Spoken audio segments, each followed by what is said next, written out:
Alain et Crescenzo, bonjour. Bonjour. Merci de venir sur le plateau. Vous devenez un habitué puisque chaque année, on se donne un petit rendez-vous. Et là, on va évidemment parler d'industrie comme d'habitude. Oui. Alors cette industrie, vous la ressentez comment un an plus tard? Un an plus tard, je la ressens mieux déjà. Je la ressens mieux parce que donc on s'aperçoit qu'on continue la création d'emplois industriels.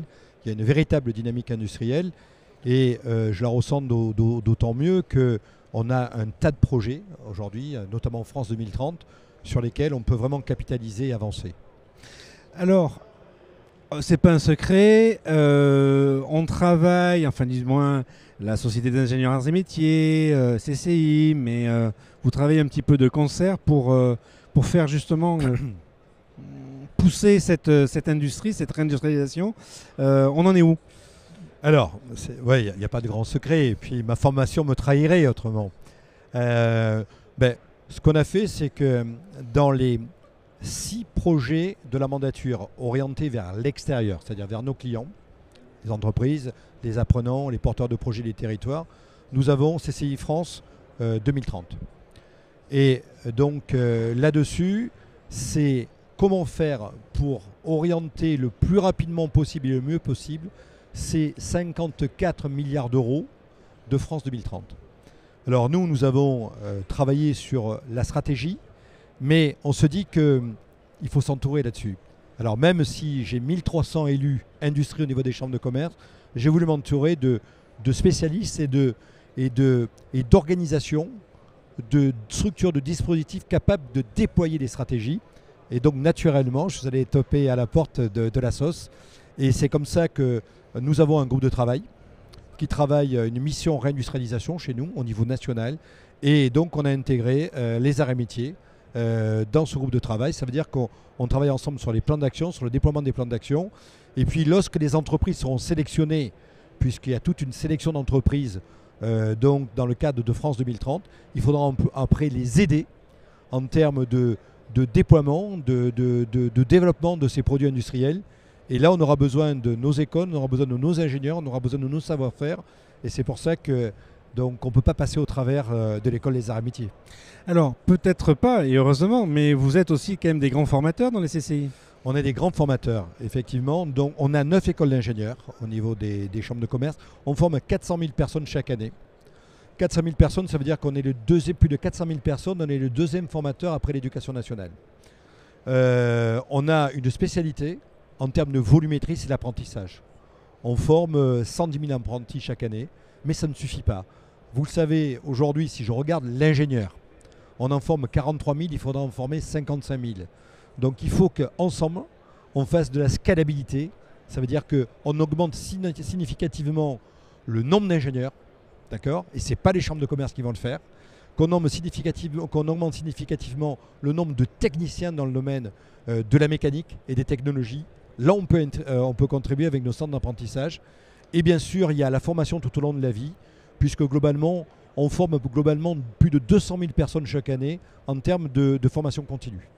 Alors, ok pour la formation, bon, ceci étant, on voit bien que déjà l'école parle, elle, de leader des industries responsables. On est en train d'avoir un glissement, mais qui est finalement totalement adapté au contexte, c'est-à-dire qu'on commence à parler de plus en plus de RSE, d'industrie un peu plus décarbonée, un peu plus verte. Oui, mais de toute manière, on parle là-dessus, c'est des évidences. D'accord ? Moi, je suis convaincu à 100% que l'industrie sera verte ou ne sera plus. Voilà, c'est clair. Donc, on doit préparer l'industrie de demain. L'industrie de demain, elle est décarbonée. Et je trouve que c'est plutôt une bonne nouvelle, parce que c'est une rupture. Et donc, dans un monde linéaire, je ne suis pas persuadé que la France aurait la capacité à rattraper son retard industriel, parce que nous avons un retard industriel qui se mesure dans le PIB industriel de la France, 16%, 23% en moyenne donc en Europe. Mais avec cette rupture environnementale qui fait qu'on est obligé de repenser les process, on est obligé de repenser les chaînes d'approvisionnement, je pense qu'on a vraiment un ticket à jouer. Et ce qu'on dit toujours, c'est dans les virages qu'on double et qu'on gagne les courses. Il y a un vrai virage, il y a une vraie rupture, et c'est de nature à faire rebondir la France vers une industrie verte, plus responsable, etc. Et c'est là qu'on forme nos ingénieurs. Et c'est là qu'intervient tout le talent qu'on a et tous les dispositifs que nous avons en France autour d'une industrie toujours plus propre. Alors, on parle bien de virage, mais moi j'ai envie de vous dire aussi, peut-être au-delà du virage, c'est la manière dont vous voyez l'industrie, dont vous avez su poser des indicateurs, et où peut-être, si quand on est chef d'entreprise, on a envie de comprendre un petit peu dans l'environnement dans lequel on est, et ça vous le donnez en ce moment. Vous avez des observatoires, vous donnez des chiffres. Oui. Oui, alors nos chiffres, ils sont pas bons hein, quand même. Il faut être courageux. Et le premier courage, c'est de faire des constats qui ne sont pas complaisance. Allez, on sort quelques chiffres pour se faire un peu peur. 164 milliards de déficit du commerce extérieur. Donc 80 milliards de chroniques. Tout ça, on le doit parce qu'on a un poids de l'industrie qui est trop faible chez nous. L'industrie drive 80% des exportations et de la R&D. Pas d'industrie, pas d'exportation. D'accord ? De façon très claire, c'est comme ça que ça marche. Le poids de l'industrie chez nous, c'est 16%. En Espagne, du PIB. En Espagne, c'est 20%. En Italie, c'est 22%. En Allemagne, c'est 26%. Et chez nous, 16% chez nous. Et en moyenne européenne, c'est 23%. Ouais. Donc, on a ce retard. On a ce problème de souveraineté industrielle où on ne fabrique pas les produits de première nécessité ou importants pour nous. Donc, ce retard, on l'a. Une fois qu'on a posé le constat, on a des opportunités et encore des chiffres.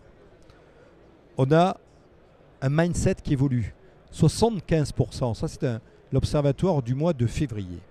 75% des entreprises françaises qui ont délocalisé se posent la question de relocaliser. Pourquoi ? Parce que le prix du transport n'est plus la même. Parce qu'il y a un impact carbone. Parce qu'il y aura des taxes carbone aux frontières. Parce qu'il y a France 2030 avec 54 milliards. Donc tout ça, c'est des opportunités extraordinaires pour revenir chez nous. Et là, ce n'est pas un chiffre, c'est un constat que je fais aujourd'hui. Vous l'avez compris, la France, c'est un offreur de solutions dans Industrie 4.0. J'étais chez Schneider, j'ai vu Siemens qui est bien implanté en France, j'ai vu Dassault Systèmes, je vois des entreprises, aujourd'hui on sait faire en sorte que quelque part, par l'automatisation, on va pouvoir récupérer notre retard et le verdissement est aussi un avantage. Voilà. Et au-delà de tout ça, il y a dans l'observatoire, il y a ce que j'appelle le sésame industriel. Alors ça c'est de moi. Hein. Le sésame, S comme santé. Il faut produire des biens dans le domaine de la santé. Le comme énergie. Sur les énergies renouvelables, on doit être un grand producteur d'énergie renouvelable et de stockage de l'énergie. Un autre S comme sécurité, dans lequel je mets la cybersécurité. La sécurisation de nos processus, la sécurisation de nos données sera fondamentale. Le A, c'est pour l'alimentaire. C'est fondamental. Sachez que la ratatouille nous coûte 800 millions d'euros par an de déficit du commerce extérieur. C'est inacceptable. D'accord ? Le M, c'est pour la mobilité. Au travers de la mobilité, on voit l'hydrogène, on voit l'électricité. Et le dernier E, c'est pour électronique, parce qu'il faut relancer une filière électronique en France. Voilà, donc on sait ce qu'il faut faire. Il y a des opportunités, il y a un constat sans complaisance. Ben maintenant, il faut dérouler. Et c'est ce que je veux faire avec les arts et métiers. Alain Di Crescenzo, merci beaucoup. Merci. Et donc à l'année prochaine. Et à bientôt. À bientôt, oui, bien sûr.